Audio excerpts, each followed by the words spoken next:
नमस्कार आप सबका। और अभी जिस टॉपिक पे हम बात शुरू करेंगे अपनी, वो टॉपिक हमारा चल रहा था सैंपलिंग का।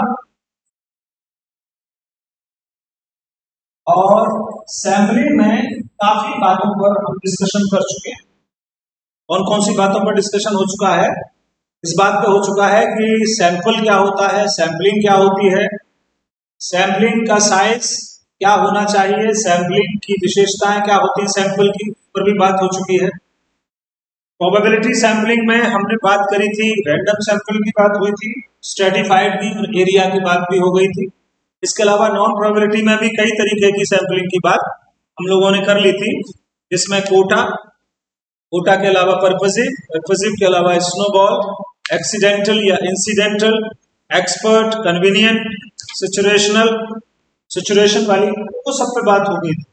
अब एक स्टैटिस्टिकल या टेक्निकल पार्ट पर थोड़ी सी बात की जाए, और वो पार्ट है सैंपलिंग एरर। हिंदी में कहते हैं निदर्शन त्रुटि और इंग्लिश में कहते हैं सैंपलिंग एरर। क्या मतलब होता है सैंपलिंग एरर का?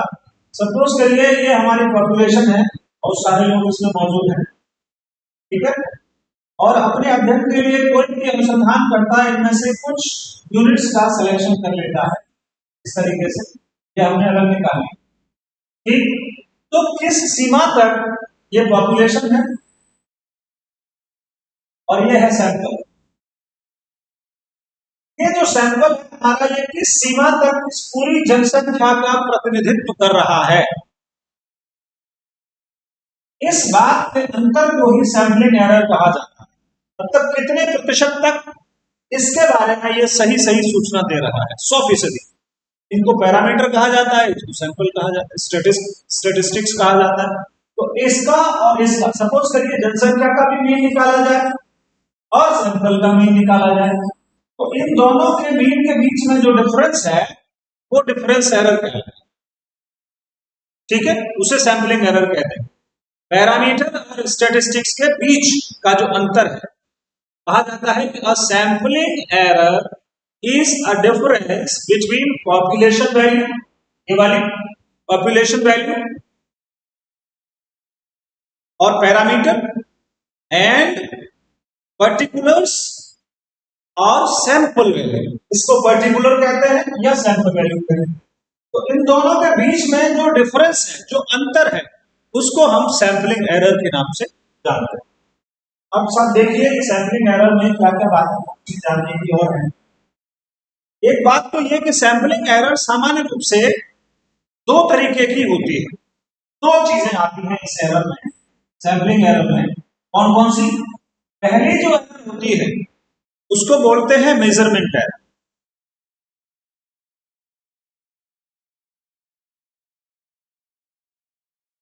ठीक, और दूसरी को बोलते हैं सैंपलिंग एरर। दोनों के बारे में थोड़ी थोड़ी बात की जानी चाहिए। पहले अगर हम बात करें मेजरमेंट एरर की,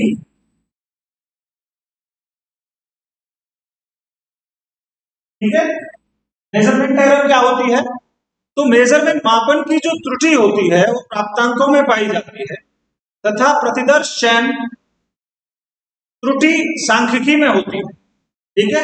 जो सैंपल हम ले रहे हैं उसके जो स्कोर्स हैं, उनके मेजरमेंट में जो गलती होती है उसको मेजरमेंट एरर कहते हैं, ठीक है। और इस मेजरमेंट एरर का संबंध जो होता है वो रिलायबिलिटी से होता है। रिलायबिलिटी का मतलब होता है कि अगर एक ही पॉपुलेशन से हम दो बार सैंपल ले लें, ये ले लिया और एक ये ले लिया, तो इन दोनों के स्कोर्स में कितनी कंसिस्टेंसी है,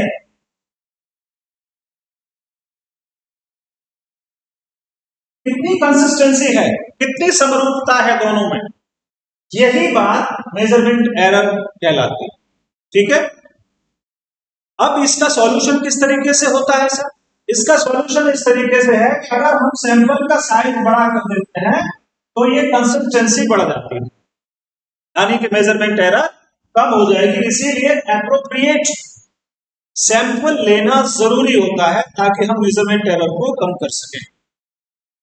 और जो अब आइए सैंपलिंग एरर पर। सैंपलिंग एरर क्या होती है? सैंपलिंग एरर ये बताती है कि कोई भी पॉपुलेशन, ये जो पॉपुलेशन है वो और जो सैंपल है वो, इसके बीच में कितना अंतर है, कितना वेरिएशन है इन दोनों की वैल्यूज में। निदर्शन त्रुटि न्यादर्श के प्रतिनिधि न होने की संभावना है। ये चीज इसका कितना प्रतिनिधित्व कर रही है, कितनी रिप्रेजेंटेटिव है, गुणों को कितना कन्वे कर रही है, इसको हम सैंपलिंग एरर कहते हैं। ठीक है, तो न्यादर्श की जो त्रुटि होती है, सैंपलिंग की एरर जो होती है, वो सैंपलिंग की एरर का अनुमान करने के लिए जिस स्टैटिस्टिक्स का यूज किया जाता है उसको कहा जाता है स्टैटिस्टिकल इन्फरेंस।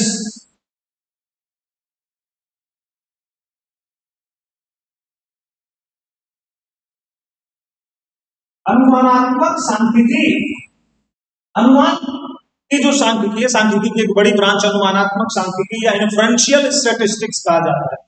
इन्फरेंशियल का मतलब अनुमान, अनुमान का मतलब इसके आधार पर, सैंपल के आधार पर पॉपुलेशन के बारे में जो अनुमान लगाया जा रहा है उसको हम इन्फरेंशियल स्टैटिस्टिक्स कहते हैं। कि कोई मीन, कोई मीडियन, कोई कोरिलेशन या कोई वैल्यू किसी सैंपल की अपने पैरामीटर के साथ कितना सही सही कोरिलेट करती है, कितना सही सही प्रतिनिधित्व करती है, इस चीज को हम स्टैटिस्टिकल इन्फरेंस में स्टडी करते हैं। और दो लेवल पर, दो पैरामीटर्स का यूज सामान्य रूप से स्टैटिस्टिक्स में इसके लिए किया जाता है। एक किया जाता है 95% के क्राइटेरिया पर और एक किया जाता है 99% के क्राइटेरिया, दो level.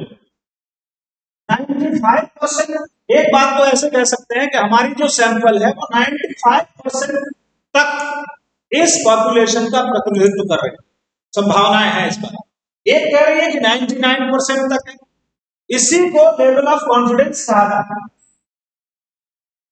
Level of confidence, level of confidence का मतलब कितने भरोसे के साथ कहा जा सकता है कि ये इसका प्रतिनिधि है। 95% भरोसे के साथ या 99% भरोसे के साथ, इसीलिए इनको लेवल ऑफ कॉन्फिडेंस कहा जाता है। स्टैटिस्टिक्स में इसको बोल देते हैं 0.05 लेवल और इसको बोल देते हैं 0.01 लेवल। ठीक, ये होता है सब। अब एक छोटा सा उदाहरण लेते हैं कि सैंपल साइज जो होता है, ये जो साइज है सैंपल का, ये किस तरीके से निर्धारित होता है, कौन कौन सी बातें इसमें महत्वपूर्ण होती हैं ताकि ये प्रतिनिधि हो जाए अपनी जनसंख्या का।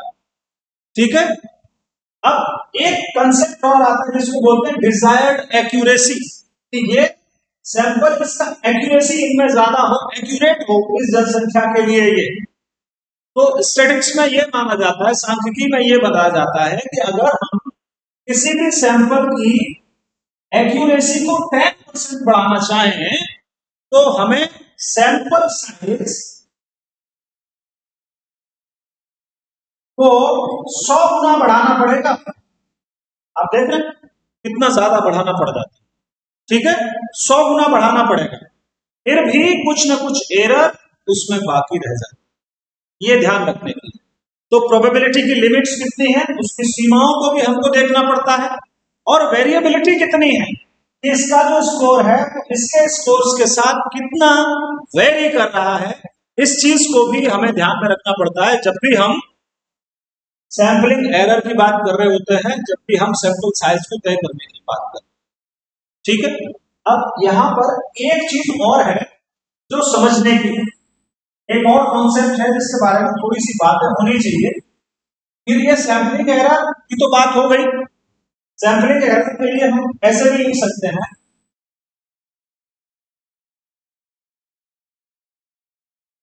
Equal to parameter minus statistics. मतलब पैरामीटर में से आप सैंपल को घटा दीजिए, स्टैटिस्टिक्स को घटा दीजिए, तो जो बचेगा वो सैंपलिंग एरर। ठीक, अब यहां पर एक बात और है, इसके बारे में जिक्र किया जाना चाहिए, और वो है सैंपलिंग डिस्ट्रीब्यूशन। ठीक,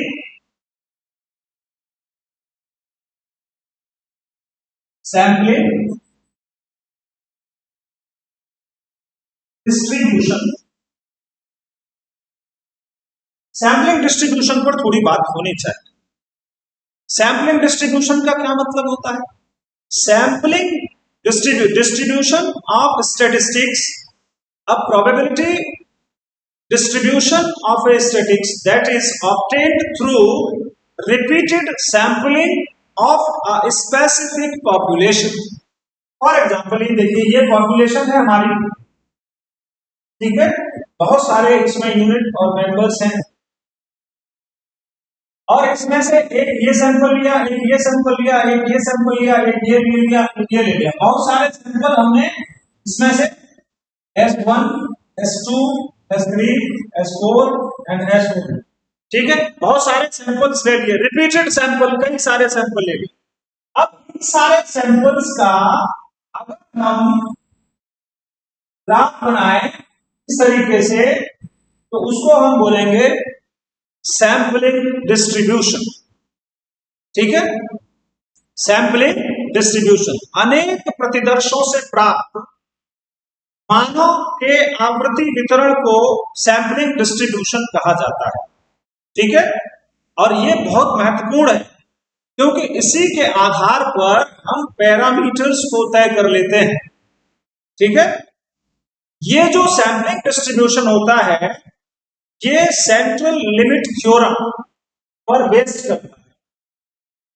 सेंट्रल लिमिट थ्योरम, ये मैथमेटिक्स की एक थ्योरम होती है। जैसे हमारा नॉन एनपीसी जो है वो बाइनोमियल थ्योरम पर बेस्ड होता है, और सैंपलिंग डिस्ट्रीब्यूशन का जो बनता है कर्व, वो जो है सेंट्रल लिमिट थ्योरम पर काम करता है।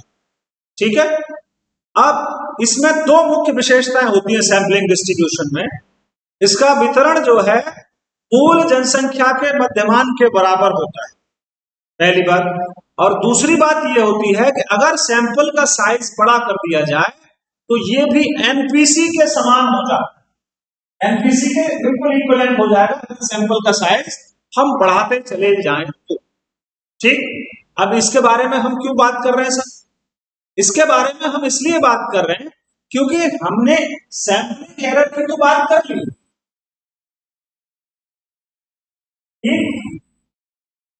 पर सैंपलिंग एरर से हमें यह पता लग गया कि पॉपुलेशन और सैंपल की जो वैल्यूज हैं उनमें कितना डिफरेंस है, पर वो बहुत ज्यादा क्राइटेरिया के बेस पर हमें मालूम नहीं पड़ा, स्टैंडर्ड बेस पे हमें मालूम नहीं पड़ा है।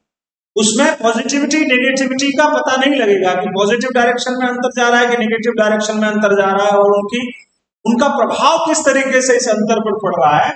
तो उसका अध्ययन करने के लिए हम क्या करते हैं, स्टैंडर्ड एरर।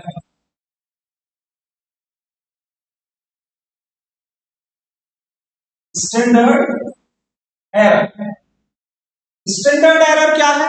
स्टैंडर्ड एरर बहुत आसान है समझने में, कोई खास बात नहीं है।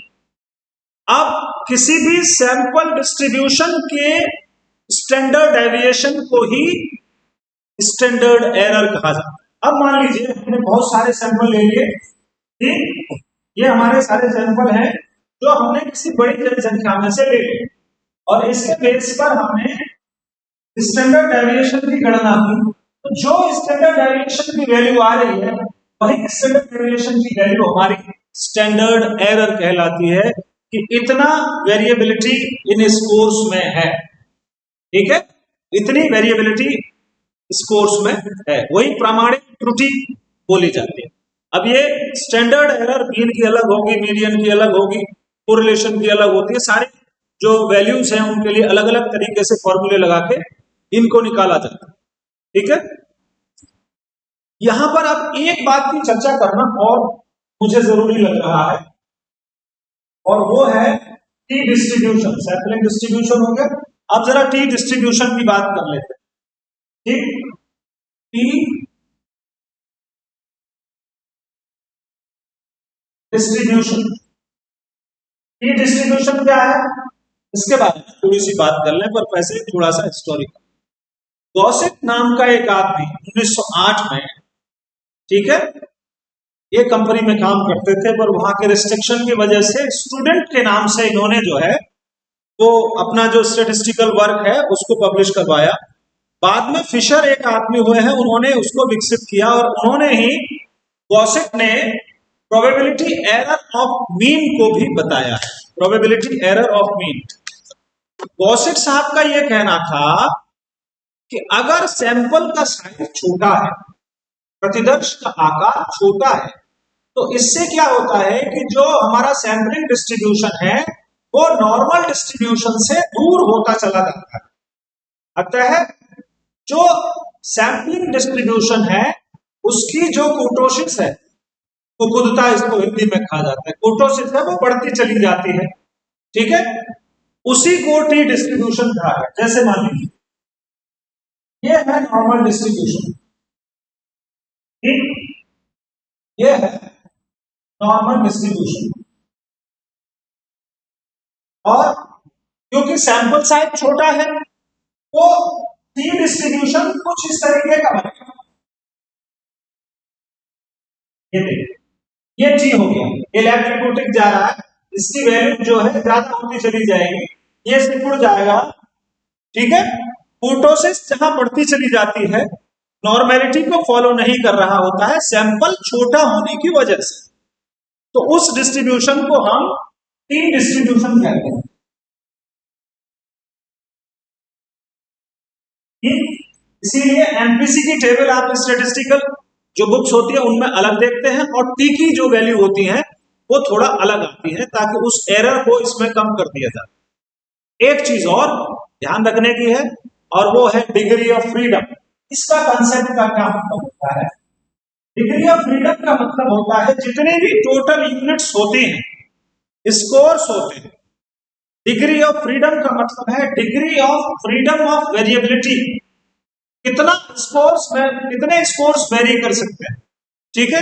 तो प्राप्तांकों के स्वतंत्र रूप से परिवर्तित होने की छूट या परिवर्तित होने की संभावना कि स्कोर्स कितने वेरी कर रहे हैं, सभी का वेरिएबिलिटी जो डिग्री ऑफ फ्रीडम है वो अलग अलग पता किया जाता है। मोस्टली n-1 जितनी भी टोटल पॉपुलेशन है उनमें से एक हटा दें, क्योंकि उसी के रेफरेंस में दूसरों को देखा जाएगा, तो जो नंबर आएगा उसको हम डिग्री ऑफ फ्रीडम कह देंगे। कितने स्कोर्स इंडिपेंडेंटली कम या ज्यादा हो सकते हैं उस स्कोर से, ठीक है, उसको बोलते हैं हम डिग्री ऑफ फ्रीडम। कई सारी चीजें हैं इसमें, जब भी सैंपलिंग करी जाती है तो उन चीजों का ध्यान रखा जाता है, ठीक है। अब मुझे लगता है मोटी मोटी बातें सैंपलिंग की, सैंपलिंग एरर की, स्टैंडर्ड एरर की, सैंपलिंग की टाइप्स की, सैंपल की, ये हम लोग कर चुके हैं। तो फिर अब किसी नए टॉपिक के साथ मुलाकात आपसे आगे होगी, तब तक के लिए हम विदा लेते हैं। Thank you so much.